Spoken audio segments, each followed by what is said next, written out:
Always delighted to talk with the creative force that is Madeleine Holly-Rosing. Madeleine, thank you for joining and talking with me. Thank you for having me on the show. I really appreciate it. In the chaos of moving and running a Kickstarter at the same time, it's been a thing. I am sure, I am sure. Well, you're exploring and expanding the world of Boston Metaphysical Society, and so I'm curious to hear about the latest in that world and the way that expanding this comic story has allowed you to continue creating.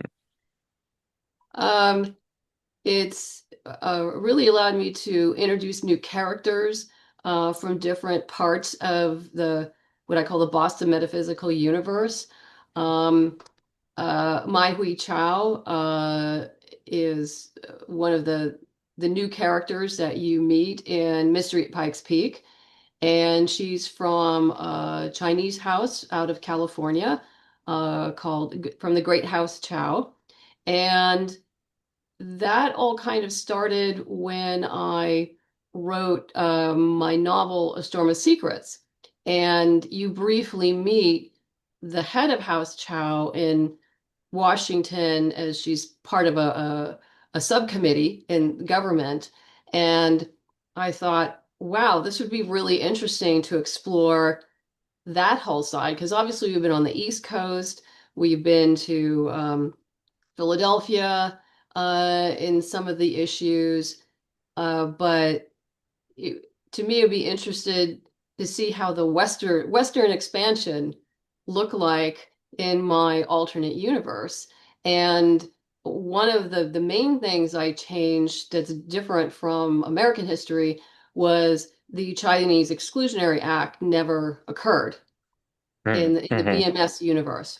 So the Chinese community was able to establish a great house. You know, it's not as powerful and big as the East Coast because it just had, it hasn't been around as long. So it hasn't Hmm. had the time to be able to build and influence. But so yeah, this was a way to be able to initially introduce what was going on the western part of the great states of America, as I call it in my universe, and also bring Tesla back uh, because he was at Pikes Peak for a year with his experimental station, and that was kind of led into at the end of it wasn't Spirit of Rebellion, um, a Scourge of the Mechanical Men, uh, that he fled Boston, and so our team ends up in Colorado Springs because essentially they're fleeing the law, and Tesla kind of owes them one, so he offers them shelter and eventually a job, um yeah, so we just get to explore what the West looks like in this universe. And that's been a lot of fun. Yeah, yeah, I'm sure, and I love the grounding in history, and you get to take your own alternative route through time. How has your vision for this world and the project changed as you've been creating? Um, I I'm not so sure as it's changed as I'll be developing one thing. I'll go like, hey, that's an interesting idea. Let me Hmm. go that way and see what happens there. Uh, it as you know, it's a pretty expansive world. Uh, I put a lot of deep world building into it, and to try to ground it in U.S. history with slight differences, and of course big differences like there's supernatural things and fun stuff like that. Um, but yeah, I mean, probably if I remembered what I thought a decade ago and you talk to me now, it's like, oh, okay, these are the things that happened. But I think it's been such an organic process that I haven't really, I guess, fully recognized things as they change because they do it, it happens so slowly Mm-hmm. and becomes part of the universe that yeah, I'm not even sure I would remember the beginning to answer that. I've been living in this world for over a decade now, so yeah, there's things you just forget. Yeah, the journey has changed, and it sounds like it's gotten deeper and richer. And it sounds like the history of Tesla is part of the creative spark that led you to this new avenue. Or there are other sparks that have kind of mounted up to this moment? Well, let me to touch on Tesla for a moment. In my research on him, in his younger days, he did smoke and he did gamble. And I thought that's a real interesting character trait to have. And later on, he actually quit smoking because he came to the conclusion himself, with no empirical data, that it was bad for you. I mean, Mm-hmm. somehow he figured out it was bad for you, so he did stop smoking. But he did for a while, which was like, okay, I can have him smoking here. We can see him smoking before he comes to that conclusion, and gambling and doing fun things before, he slowly kind of loses his mind. Um, so that was fun, being able to do that. Yeah, I just think of like the prestige and the way that he's been kind of scientifically put into metaphysical reality. So, a very cool move there on your part in bringing in some of those pieces of history. Yeah, no, it was fun. And also it presents great visuals to see him Mm-hmm. smoking. And because you don't expect to see Tesla smoking. Hmm. And this is still in a world where, smoking was, everybody did it. At least most men did it. Women didn't do it a lot.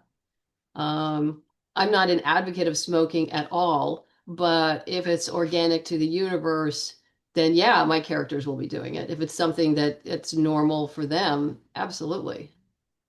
Yeah. Yeah. I'm curious about, I know that Daniela Rivera has worked on this latest entry, so I'm curious what Daniela has brought to the creative vision as well. Well, Daniela was absolutely fabulous. And I I learned I like working with different artists and colorists because I learn stuff from them, which makes me a better writer. And Daniela, we would have interesting conversations about, the script and, how she would change some of the paneling. She could compress some things, which I absolutely loved. And, if there were anything, we would talk about stuff. Um, yeah, because I remember distinctly in one instance, I had a splash page, but she integrated it into the bottom of the previous page, which just worked beautifully. It just worked smoothly for the continuation of the story. And I went like, Mhm. yeah. And she would have questions, which were completely valid. I had written this script over 2 years ago because unfortunately, as you probably know, I had to let the previous artist go. And I probably waited too long to do that because I kept hoping things would work out, but unfortunately, they didn't. And I'm not the writer I was 2.5 years ago. So before I did deliver the script to Daniela, I did go back over it, but there wasn't much I wanted to change because it had to stay consistent with the two previous issues. Mm-hmm. Yeah, it's like if you saw a script of mine that I wrote 2 years ago, it would look different than, say, my more recent series, Morgana Pendragon, what that script looks like. Gotcha. So, Yeah. yeah, because I've evolved as a writer. And so, Daniela would point out certain things and like any inconsistencies I had, and I went like, oh, she's right. We have to fix that. Yeah. Yeah. And so we did. So yeah, she was an absolute delight to work with. I did keep Katie on board as a colorist to maintain continuity. And I think the transition's pretty smooth. Yeah, well, the pages that I've seen look wonderful and very nicely done. If I'm a listener out there and I want to find out more and support anywhere that I can go and do that.